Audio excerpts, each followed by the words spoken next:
ನಿನ್ನ ದಯೆ ಎಷ್ಟೋ ದೊಡ್ಡದು, ರಾಜ ನಿನ್ನ ಪ್ರೇಮ ಅಪಾರವಾದದು. ದೇವಾ ನಿನ್ನ ದಯೆ ಎಷ್ಟೋ ದೊಡ್ಡದು, ರಾಜ ನಿನ್ನ ಪ್ರೇಮ ಅಪಾರವಾದದು. ಒಂದು ಕ್ಷಣ ನನ್ನನ್ನು ಮರೆಯದಂತೆ ತಂದೆ ತಾಯಿಗಿಂತ ಹೆಚ್ಚು ಪ್ರೀತಿ ಮಾಡುವವನೇ. ಒಂದು ಕ್ಷಣ ನನ್ನನ್ನು ಮರೆಯದಂತೆ ತಂದೆ ತಾಯಿಗಿಂತ ಹೆಚ್ಚು ಪ್ರೀತಿ ಮಾಡುವವರೇ.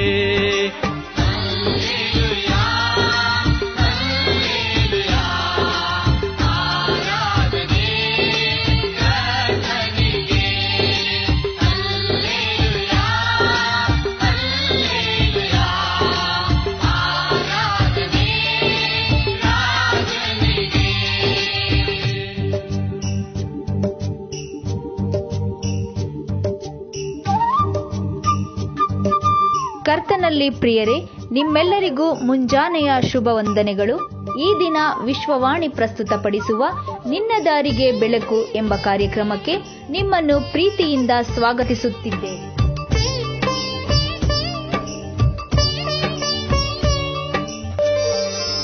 ನನ್ನ ಸಂತತಿಯು ನಿನ್ನ ಪಾದಕ್ಕೆ ಮುದ್ದಿಸಲಿ, ನಿನ್ನ ನಾಮವು ಸದಾ ಆರಾಧಿಸಲಿ.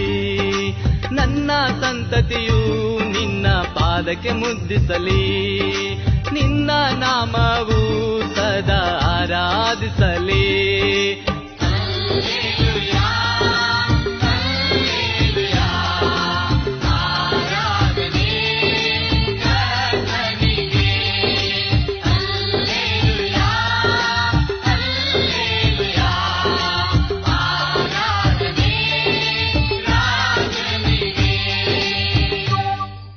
ಎರಡು ಅರಸುಗಳು 20ನೇ ಅಧ್ಯಾಯ 4-7 ವಚನಗಳು. ಯೆಶಾಯನು ಅರಮನೆಯ ಮಧ್ಯಪ್ರಾಕಾರವನ್ನು ದಾಟುವುದಕ್ಕೆ ಮೊದಲು ಯೆಹೋವನು ಅವನಿಗೆ, ನೀನು ಹಿಂದಿರುಗಿ ಹೋಗಿ ನನ್ನ ಪ್ರಜೆಗಳ ಪ್ರಭುವಾಗಿರುವ ಹಿಜ್ಕೀಯನಿಗೆ, ನಾನು ನಿನ್ನ ಪ್ರಾರ್ಥನೆಯನ್ನು ಕೇಳಿದ್ದೇನೆ, ನಿನ್ನ ಕಣ್ಣೀರನ್ನು ನೋಡಿದ್ದೇನೆ. ನೀನು ಗುಣಹೊಂದಿ ನಾಡದ್ದು ನನ್ನ ಆಲಯಕ್ಕೆ ಬರುವಿ. ಇದಲ್ಲದೆ ನಿನ್ನ ಆಯುಷ್ಯಕ್ಕೆ 15 ವರ್ಷಗಳನ್ನು ಕೂಡಿಸುತ್ತೇನೆ. ನಿನ್ನನ್ನು ಈ ಪಟ್ಟಣವನ್ನು ಅಶ್ಶೂರದ ಅರಸನ ಕೈಗೆ ಬೀಳದಂತೆ ತಪ್ಪಿಸುವೆನು. ನನಗೋಸ್ಕರವಾಗಿಯೂ ನನ್ನ ಸೇವಕನಾದ ದಾವೀದನಿಗೋಸ್ಕರವಾಗಿಯೂ ಈ ಪಟ್ಟಣವನ್ನು ಉಳಿಸಿ ಕಾಪಾಡುವೆನು ಎಂಬುದಾಗಿ ನಿನ್ನ ಪೂರ್ವಿಕನಾದ ದಾವೀದನ ದೇವರಾಗಿರುವ ಯೆಹೋವನು ಹೇಳುತ್ತಾನೆ ಎಂದು ತಿಳಿಸು ಎಂದು ಆಜ್ಞಾಪಿಸಿದನು. ಯೆಶಾಯನು ಒಂದು ಅಂಜೂರ ಹಣ್ಣಿನ ಉಂಡೆಯನ್ನು ತರಿಸಿ ಅದನ್ನು ಕುರುವಿನ ಮೇಲೆ ಇಡಿಸಿದಾಗ ಹಿಜ್ಕೀಯನು ಗುಣಹೊಂದಿದನು. ನಮ್ಮ ಕರ್ತನು, ನಮ್ಮ ರಕ್ಷಕನು, ನಮ್ಮ ಒಡೆಯನಾಗಿರುವಂಥ ನಜರೇತಿನ ಯೇಸು ಕ್ರಿಸ್ತ ನಾಮದಲ್ಲಿ ನಿನ್ನ ದಾರಿಗೆ ಬೆಳಕು ಎಂಬ ಈ ಕಾರ್ಯಕ್ರಮಕ್ಕೆ ನಿಮ್ಮೆಲ್ಲರನ್ನ ಪ್ರೀತಿಯಿಂದ ನಾವು ಆಹ್ವಾನಿಸುವಂತವರಾಗಿದ್ದೇವೆ. ಪ್ರಿಯರೇ, ಓದಿರುವಂಥ ವೇದ ವಾಕ್ಯವು 2 ಅರಸುಗಳ ಪುಸ್ತಕ 20ನೇ ಅಧ್ಯಾಯ 4-7 ವಚನಗಳನ್ನು ನಾವು ನೋಡಿದ್ದೇವೆ. ಈ ಭಾಗದಲ್ಲಿ ಯೆಹೂದದ ರಾಜನಾದ ಹಿಜ್ಕೀಯನ ಜೀವನದಲ್ಲಿ ನಡೆದ ಒಂದು ದೊಡ್ಡ ಅದ್ಭುತವನ್ನು ಇಲ್ಲಿ ತಿಳಿಸುವಂಥದ್ದಾಗಿದೆ. ವಚನಗಳು 4-5 ದೇವರ ತ್ವರಿತವಾದ ಉತ್ತರ ಕುರಿತಾಗಿ ಈ ಭಾಗದಲ್ಲಿ ನಾವು ನೋಡುತ್ತೇವೆ. ಹಿಜ್ಕೀಯನು ಮಾರಣಾಂತಿಕ ಕಾಯಿಲೆಯಿಂದ ನರಳುತ್ತಿದ್ದಾಗ ಪ್ರವಾದಿಯಾದ ಯೆಶಾಯನು ಅವನು ಸಾಯುತ್ತಾನೆ ಎಂದು ಹೇಳಿ ಹೋಗುತ್ತಿರುವಂಥ ಸಮಯದಲ್ಲಿ ಯೆಶಾಯನು ಅರಮನೆಯಿಂದ ಹೊರಡುವಷ್ಟರಲ್ಲೇ ದೇವರು ತನ್ನ ತೀರ್ಮಾನವನ್ನು ಬದಲಾಯಿಸಿದನು. ಹಿಜ್ಕೀಯನ ಕಣ್ಣೀರಿನ ಪ್ರಾರ್ಥನೆಯನ್ನು ದೇವರು ತಕ್ಷಣ ಕೇಳಿದನು. ಇದರಿಂದ ದೇವರು ದೂರದಲ್ಲಿಲ್ಲ, ನಮ್ಮ ನೋವನ್ನು ಹತ್ತಿರದಿಂದ ನೋಡುತ್ತಾನೆ ಎಂದು ತಿಳಿಸುವಂಥದ್ದಾಗಿದೆ. ವಚನ 5-6 ನೋಡುತ್ತೇವೆ, ಗುಣಪಡಿಸುವಿಕೆ ಮತ್ತು ವಾಗ್ದಾನದ ಕುರಿತಾಗಿ. ದೇವರು ಹಿಜ್ಕೀಯನಿಗೆ 3 ಭರವಸೆಗಳನ್ನು ಕೊಟ್ಟದ್ದನ್ನು ಈ ಭಾಗದಲ್ಲಿ ನೋಡುತ್ತೇವೆ. ಗುಣಪಡಿಸುವಿಕೆ, ನಿನ್ನನ್ನು ಗುಣಪಡಿಸುವೆನು, ದೇವರು ರೋಗವನ್ನು ತೆಗೆದುಹಾಕುವನು ಎಂಬುದಾಗಿ. 2ನೇದಾಗಿ ಆಯುಷ್ಯ ವಿಸ್ತರಣೆ, ದೇವರು ಜೀವನ ಮರಣದ ಅಧಿಕಾರಿ ಎಂದು ಈ ಭಾಗದಲ್ಲಿ ತೋರಿಸುತ್ತದೆ. ಮತ್ತು ರಕ್ಷಣೆ ಕುರಿತಾಗಿ ಅಶ್ಶೂರದ ಅರಸನಿಂದ ಯೆರೂಸಲೇಮನ್ನು ಕಾಪಾಡುವುದಾಗಿ ವಾಗ್ದಾನ ಮಾಡಿ ವೈಯಕ್ತಿಕ ಆಶೀರ್ವಾದದ ಜೊತೆಗೆ ದೇಶಕ್ಕೂ ರಕ್ಷಣೆ ಕೊಟ್ಟದ್ದನ್ನು ಈ ಭಾಗಗಳಲ್ಲಿ ನೋಡುತ್ತೇವೆ. ವಚನ 7 ವಿಧೇಯತೆ ಮತ್ತು ಕ್ರಿಯೆ ಕುರಿತಾಗಿ ನಾವು ನೋಡುತ್ತೇವೆ. ಅಂಜೂರದ ಉಂಡೆಯನ್ನು ಹುಣ್ಣಿಗೆ ಇಡಲು ಹೇಳಿದನು. ಇದು ನಂಬಿಕೆಯ ಜೊತೆಗೆ ನಾವು ಮಾಡಬೇಕಾದ ಕ್ರಿಯೆಯು ಮುಖ್ಯ ಎಂದು ತೋರಿಸುತ್ತದೆ. ದೇವರು ಅದ್ಭುತಗಳನ್ನು ಮಾಡುತ್ತಾನೆ, ಆದರೆ ನಾವು ವಿಧೇಯರಾಗಿ ಹೆಜ್ಜೆ ಇಡಬೇಕಾಗಿದೆ. ದೇವರು ನಮ್ಮ ಪ್ರಾರ್ಥನೆಯನ್ನು ಕೇಳುತ್ತಾನೆ, ಕಣ್ಣೀರನ್ನು ನೋಡುತ್ತಾನೆ ಮತ್ತು ತನ್ನ ಚಿತ್ತದ ಪ್ರಕಾರ ಉತ್ತರಿಸುತ್ತಾನೆ. ಆತನು ಗುಣಪಡಿಸುವನು ಮತ್ತು ಕಾಪಾಡುವವನಾಗಿದ್ದಾನೆ. ಇದೇ ವಾಕ್ಯ ಭಾಗವು ಯೆಶಾಯನ ಪ್ರವಾದನ ಗ್ರಂಥ 38ನೇ ಅಧ್ಯಾಯ 1-8 ವಚನಗಳಲ್ಲಿ ಯೆಶಾಯನ ಪುಸ್ತಕದಲ್ಲಿ ಹೆಚ್ಚಿನ ವಿವರದೊಂದಿಗೆ ನಾವು ನೋಡಬಹುದಾಗಿದೆ. 2 ಪೂರ್ವಕಾಲ ವೃತ್ತಾಂತ 32ನೇ ಅಧ್ಯಾಯ 24ನೇ ವಚನದಲ್ಲಿ ಹಿಜ್ಕೀಯನು ಮರಣಕ್ಕೀಡಾಗುವಷ್ಟು ರೋಗಿಯಾಗಿದ್ದನು. ಅವನು ಕರ್ತನಿಗೆ ಪ್ರಾರ್ಥಿಸಲು ಆತನು ಅವನಿಗೆ ಅದ್ಭುತವನ್ನು ಕೊಟ್ಟನು ಎಂಬುದಾಗಿ ನಾವು ನೋಡುತ್ತೇವೆ. ಕೀರ್ತನೆ 34ನೇ ಅಧ್ಯಾಯ 17ನೇ ವಚನದಲ್ಲಿ ನೀತಿವಂತರು ಮೊರೆ ಇಡುವಾಗ ಕರ್ತನು ಕೇಳುತ್ತಾನೆ, ಅವರು ಎಲ್ಲ ಇಕ್ಕಟ್ಟುಗಳಿಂದ ಅವರನ್ನು ಬಿಡಿಸುತ್ತಾನೆ. ಹೌದು ಪ್ರಿಯರೇ. ಮತ್ತು ಮೂರನೇದಾಗಿ ದೇವರು ಗುಣಪಡಿಸುವನು ಎಂಬುದಾಗಿ ನಾವು ನೋಡುತ್ತೇವೆ. ವಿಮೋಚನಾ ಕಾಂಡ 15:26ನೇ ವಚನ, ನಾನೇ ನಿನ್ನನ್ನು ಗುಣಪಡಿಸುವ ಕರ್ತನು. 103ನೇ ಕೀರ್ತನೆ 3ನೇ ವಚನದಲ್ಲಿ ಆತನು ನಿನ್ನ ಎಲ್ಲ ರೋಗಗಳನ್ನು ಗುಣಪಡಿಸುತ್ತಾನೆ, ಆಯುಷ್ಯವನ್ನು ಕೊಡುವವನು. 91ನೇ ಕೀರ್ತನೆ 16ನೇ ವಚನದಲ್ಲಿ ದೀರ್ಘಾಯುಷ್ಯದಿಂದ ಅವನನ್ನು ತೃಪ್ತಿಪಡಿಸುವೆನು, ನನ್ನ ರಕ್ಷಣೆಯನ್ನು ಅವನಿಗೆ ತೋರಿಸುವೆನು ಎಂಬುದಾಗಿ. ಹಿಜ್ಕೀಯನ ಘಟನೆಯು ನಂಬಿಕೆಯ ಪ್ರಾರ್ಥನೆಗೆ ಒಳ್ಳೆಯ ಉದಾಹರಣೆಯಾಗಿದೆ ಎಂಬುದಾಗಿ ವಾಕ್ಯದ ಭಾಗದಲ್ಲಿ ತೋರಿಸುತ್ತದೆ. ಹಿಜ್ಕೀಯನ ಪ್ರಾರ್ಥನೆಯಲ್ಲಿ 3 ನಂಬಿಕೆಯ ಅಂಶಗಳನ್ನು ನಾವು ನೋಡುವಂತವರಾಗಿದ್ದೇವೆ. ಮೊದಲನೇದಾಗಿ ಹಿಜ್ಕೀಯನು ದೇವರ ಕಡೆಗೆ ತಿರುಗಿದನು. ಯಾವಾಗ ತಿರುಗಿದನು? ಯೆಶಾಯನು ಬಂದು ನೀನು ಮರಣವನ್ನು ಅಪ್ಪುತ್ತಾ ಇದೆಯಾ, ನಿನ್ನ ಮನೆಯನ್ನು ವ್ಯವಸ್ಥೆ ಮಾಡಿಕೊ ಎಂಬುದಾಗಿ ಹೇಳುವಾಗ ಹಿಜ್ಕೀಯನು ದೇವರ ಕಡೆಗೆ ಸಂಪೂರ್ಣವಾಗಿ ತಿರುಗುವುದರ ಮೂಲಕವಾಗಿ ಗೋಡೆಯ ಕಡೆಗೆ ತಿರುಗಿಕೊಂಡು ಕರ್ತನಿಗೆ ಪ್ರಾರ್ಥಿಸಿದನು. ಯೆಶಾಯನ ಪ್ರವಾದನ ಗ್ರಂಥ 38ನೇ ಅಧ್ಯಾಯ 2ನೇ ವಚನದಲ್ಲಿ ನಾವು ನೋಡುತ್ತೇವೆ. ಮತ್ತು 2 ಪೂರ್ವಕಾಲ ವೃತ್ತಾಂತ 20ನೇ ಅಧ್ಯಾಯ 12ನೇ ವಚನದಲ್ಲಿ ನಾವು ನೋಡುವಂತವರಾಗಿದ್ದೇವೆ. ಏನು ಮಾಡಬೇಕೆಂದು ನಮಗೆ ತಿಳಿಯದು, ಆದರೆ ನಮ್ಮ ಕಣ್ಣುಗಳು ನಿನ್ನ ಕಡೆಗಿವೆ. ನಮ್ಮ ಕಣ್ಣುಗಳನ್ನು ದೇವರ ಕಡೆಗೆ ತೋರಿಸಬೇಕು. 121ನೇ ಕೀರ್ತನೆಯಲ್ಲಿ ನಾವು ನೋಡುತ್ತೀವಲ್ಲ, ಕಣ್ಣೆತ್ತಿ ಪರ್ವತ ಕಡೆಗೆ ನಾನು ನೋಡುತ್ತೇನೆ, ನನ್ನ ಸಹಾಯವು ಎಲ್ಲಿಂದ ಬರುವುದು?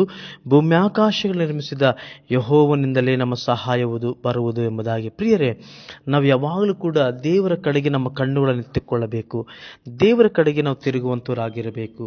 ಎರಡನೇದಾಗಿ ನಾವು ನೋಡುತ್ತೇವೆ ಕಣ್ಣೀರಿನೊಂದಿಗೆ ಮೊರೆ ಇಡುವಂಥದ್ದು.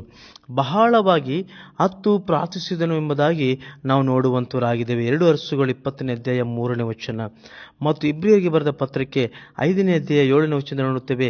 ಯೇಸು ಬಲವಾದ ಕೂಗಾಟದೊಡನೆ ಕಣ್ಣೀರುಗಳೊಡನೆ ವಿಜ್ಞಾಪನೆಗಳನ್ನು ಅರ್ಪಿಸಿದನು ಎಂಬುದಾಗಿ.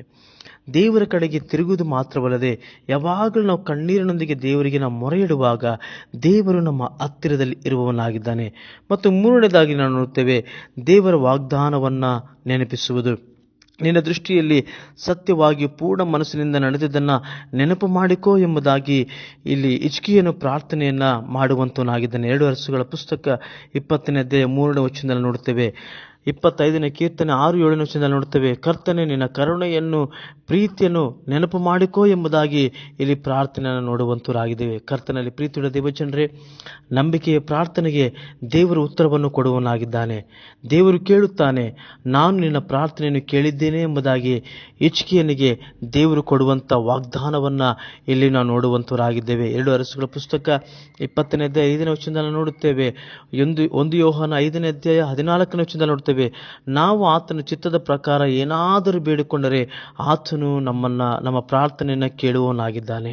ಹಿಜ್ಕೀಯನ ಪ್ರಾರ್ಥನೆಯನ್ನು ದೇವರು ಕೇಳಿದನು. ಹಿಜ್ಕೀಯನೇ, ನಿನ್ನ ಕಣ್ಣೀರನ್ನು ನೋಡಿದ್ದೇನೆ, ನಿನ್ನ ವಿಜ್ಞಾಪನೆಯನ್ನು ಕೇಳಿದ್ದೇನೆ ಎಂಬುದಾಗಿ ನಾವು ನೋಡುತ್ತೇವೆ.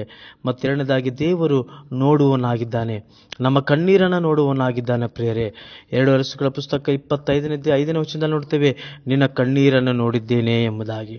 34ನೇ ಕೀರ್ತನೆ 15ನೇ ವಚನದಲ್ಲಿ ಕರ್ತನ ಕಣ್ಣುಗಳು ನೀತಿವಂತರ ಮೇಲಿವೆ, ಆತನ ಕಿವಿಗಳು ಅವರ ಮೊರೆಯ ಕಡೆಗಿವೆ ಎಂಬುದಾಗಿ. ದೇವರು ಕ್ರಿಯೆ ಮಾಡುತ್ತಾನೆ ಎಂಬುದಾಗಿ ನಾವು ಮೂರನೇದಾಗಿ ನಾವು ನೋಡುತ್ತೇವೆ. ದೇವರು ಗುಣಪಡಿಸುತ್ತಾನೆ. ದೇವರು ನಮ್ಮ ಪ್ರಾರ್ಥನೆ ಕೇಳುವುದು ಮಾತ್ರವಲ್ಲದೆ ಮಾರ್ಕನ ಬರೆದ ಸುವಾರ್ತೆ 11ನೇ ಅಧ್ಯಾಯ 24ನೇ ವಚನದಲ್ಲಿ, ನೀವು ಪ್ರಾರ್ಥನೆಯಲ್ಲಿ ಏನೇನು ಬೇಡಿಕೊಳ್ಳುವಿರೋ ಅವು ನಿಮಗೆ ದೊರೆತವೆಂದು ನಂಬಿರಿ, ಆಗ ಅವು ನಿಮಗೆ ಆಗುವವು ಎಂಬುದಾಗಿ. ದೇವರು ಕ್ರಿಯೆಗಳನ್ನು ಮಾಡುವಂತನಾಗಿದ್ದಾನೆ.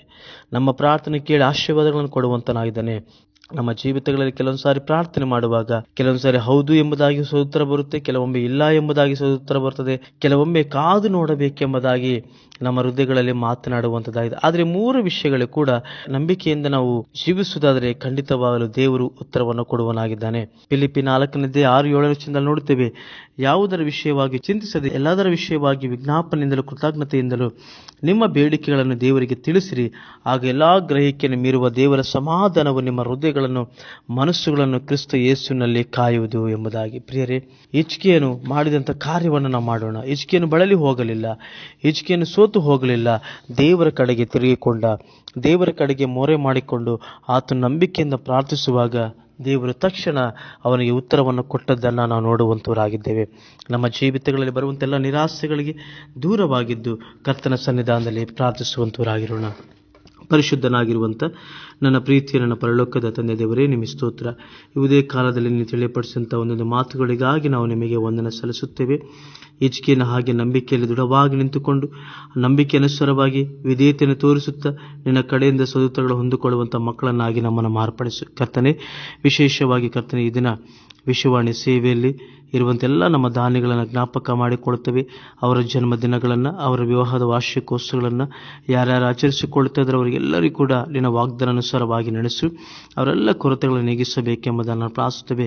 ಅದೆಷ್ಟೋ ಜನ ನಮ್ಮ ಹಿತೈಷಿಗಳಲ್ಲಿ, ನಮ್ಮ ಪ್ರಾರ್ಥನೆ ಹಿತೈಷಿಗಳಲ್ಲಿ ಮತ್ತು ದಾನಿಗಳಲ್ಲಿ ಕರ್ತನ ಸ್ವಾಮಿ ಗರ್ಭಫಲಗಳಿಲ್ಲದೆ ಕರ್ತನೆ ಸ್ವಾಮಿ ಮತ್ತು ವಿವಾಹಗಳಿಲ್ಲದೆ ಸ್ವಾಮಿ, ಉದ್ಯೋಗವಿಲ್ಲದೆ ಅದೆಷ್ಟೋ ಕೊರತೆಗಳಲ್ಲಿದ್ದಾರೆ ಕರ್ತನೆ. ಅವರೆಲ್ಲ ಕೊರತೆಗಳನ್ನು ನೀಗಿಸಿ ರಾಜಸ್ವಾಮಿ ದಿನ ಆಶೀರ್ವಾದಗಳನ್ನು ಹೊಂದಿಕೊಳ್ಳುವಂಥ ಮಕ್ಕಳನ್ನಾಗಿ ಮಾರ್ಪಡಿಸಬೇಕೆಂಬುದಾಗಿ ನಾವು ಪ್ರಾರ್ಥಿಸುವಂತರಾಗಿದ್ದೇವೆ. ನಮ್ಮ ವಿಶ್ವವಾಣಿ ಸೇವೆಯನ್ನು ಹೀಗೆ ಅದ್ಭುತ ರೀತಿಯಲ್ಲಿ ನಡೆಸಿಕೊಡಬೇಕೆಂಬುದಾಗಿ ಬೇಡಿಕೊಳ್ಳುತ್ತಾ ಯೇಸು ಕ್ರಿಸ್ತನ ಮೊದಲು ನಮ್ಮನ್ನು ಪ್ರಾರ್ಥಿಸಿ ಬೇಡಿ ಹೊಂದಿಕೊಂಡು ತಂದೆವರೇ, ಆಮೇನ್, ಆಮೇನ್.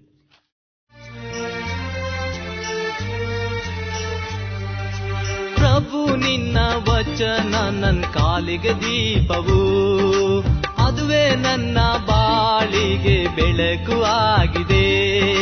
ಪ್ರಭು ನಿನ್ನ ವಚನ ನನ್ನ ಕಾಲಿಗೆ ದೀಪವು, ಅದುವೇ ನನ್ನ ಬಾಳಿಗೆ ಬೆಳಕು ಆಗಿದೆ.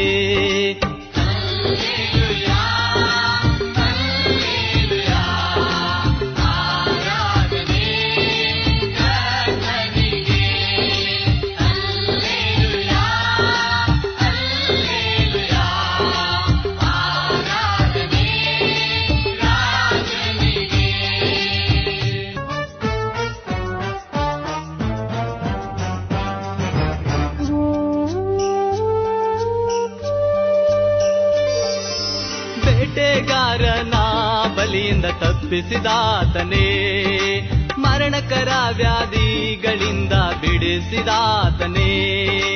ಬೇಟೆಗಾರನ ಬಲಿಯಿಂದ ತಪ್ಪಿಸಿದಾತನೇ, ಮರಣಕರ ವ್ಯಾಧಿಗಳಿಂದ ಬಿಡಿಸಿದಾತನೇ. ದೇವಾ ನಿನ್ನ ದಯೆ ಎಷ್ಟೋ ದೊಡ್ಡದು, ರಾಜ ನಿನ್ನ ಪ್ರೇಮ ಅಪಾರವಾದದು. ದೇವಾ ನಿನ್ನ ದಯೆ ಎಷ್ಟೋ ದೊಡ್ಡದು, ರಾಜ ನಿನ್ನ ಪ್ರೇಮ ಅಪಾರವಾದದು. ಒಂದು ಕ್ಷಣ ನನ್ನನ್ನು ಮರೆಯದಂತೆ ತಂದೆ ತಾಯಿಗಿಂತ ಹೆಚ್ಚು ಪ್ರೀತಿ ಮಾಡುವವನೇ. ಒಂದು ಕ್ಷಣ ನನ್ನನ್ನು ಪ್ರಿಯ ಸಹೋದರ ಸಹೋದರಿಯರೇ, ನಿಮ್ಮ ಪ್ರಾರ್ಥನಾ ಮನವಿಗಳಿಗಾಗಿ ಪ್ರಾರ್ಥಿಸಲು ವಿಶ್ವವಾಣಿಯು ದಿನದ 24 ಗಂಟೆಗಳ ಕಾಲ ಪ್ರಾರ್ಥನಾ ಸೇವಾ ಕೇಂದ್ರವನ್ನು ತೆರೆದಿರುವುದು. ಇದರ ಪ್ರಯೋಜನವನ್ನು ಪಡೆದುಕೊಳ್ಳಲು ಟೋಲ್ ಫ್ರೀ ಸಂಖ್ಯೆ 1800-270-0333 ಕರೆ ಮಾಡಿರಿ ಹಾಗೂ ನಿಮ್ಮ ಪರಿಚಯದವರಿಗೂ ಪರಿಚಯಿಸಿರಿ. ದೇವರು ನಿಮ್ಮನ್ನು ಆಶೀರ್ವದಿಸಲಿ.